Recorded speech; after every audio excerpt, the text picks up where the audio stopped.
ብዙዎቻችን እያልን ያለነው ይሄንን ሁላችሁም ታውቃላችሁ። ሄርሜላ ላይ ይሄ ብሎ አብርሽ ሳይናገር ነበር የራቀው። አሁን ደግሞ አብዛኛው ህዝብ ማለት በሚቻል ልክ እንግዲህስ ሄርሜላ ላይ መራቅ የመፈለገበትን ምክንያት ቢናገርና ከዛም በኋላ ሄርሜላ የራሷን ህይወት ብትኖር እሷ ወደ እሷ ቦታ ድጋሜ ወይም ደግሞ ዳግመኛ እንዳይመለስ ሆኖ አንድ ጊዜ ብቻ ለሄርሜላ ጥያቄ የፈጠረባትን ነገር አብርሽ ጥያቄዋን ይመልስ፣ እንዲሁም ደግሞ የህዝብ ጥያቄ ይመልስ ነው።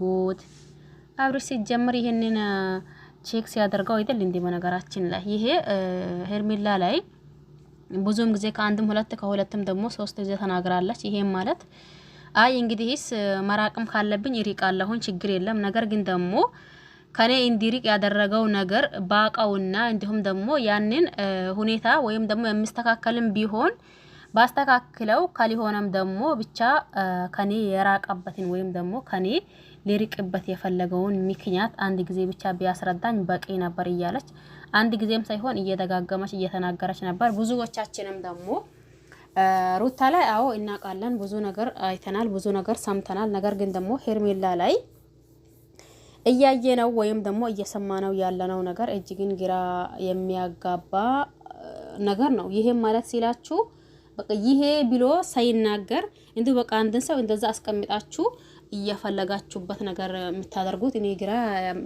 ያጋባኛል በሂርገጥ። እንዲሁም ደግሞ ይሄ ነገር አብርሽ ለተመልካች ክብር እንደሌለውና እንዲሁም ደግሞ ተመልካች እንደማያከብር ነው እያወቅንበት ያለ ነው። ይሄም ማለት ብዙዎቻችን ሄርሜላና አብርሽ በምንድነው የተለያዩት ወይስ ደግሞ በምንድነው የተጣሉት? ምንም የምናውቀው ነገር የለም። የሩታን እንዳልኳቸው ብዙ ነገር አለ ያኒ ከአብርሽ ተለያየች የሚባልበት።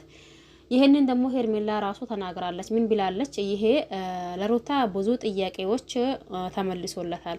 ምክንያቱም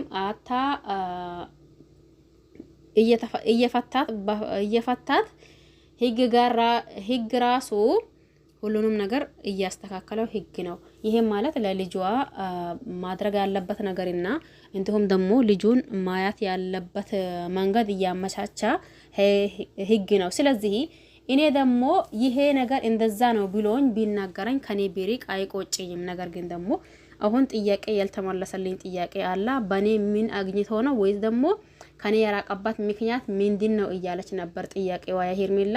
ይሄም የሄርሜላ ብቻ ሳይሆን የሙሉ ተከታይ የሙሉ ህዝብ ጥያቄ ነው፣ የኛም ጭምር ማለት ነው። ነገር ግን ደግሞ አብርሽ ይሄንንም ሰምቶ እንዳልሰማ ወይም ደግሞ እንትን አድርጎ በቃ ምንም ነገር እንደላየ አድርጎ እያለፈው ነው። አሁንም ጥያቄያችን ይመለስ፣ ከሄርሜላ የራቀባትና እንዲሁም ደግሞ ሄርሜላን የተወባት ምክንያት ምን እንደሆነ አሁንም ቢታወቅልን ደስ ይለናል። ሁላችሁም በዚህ ቪዲዮ ሀሳብ አስተያየት ካላችሁ ኮሜንት ስር ማስቀመጥ ትችላላችሁ። በያላችሁበት ሰላማችሁ ይብዛ። ቸር ቆዩልኝ።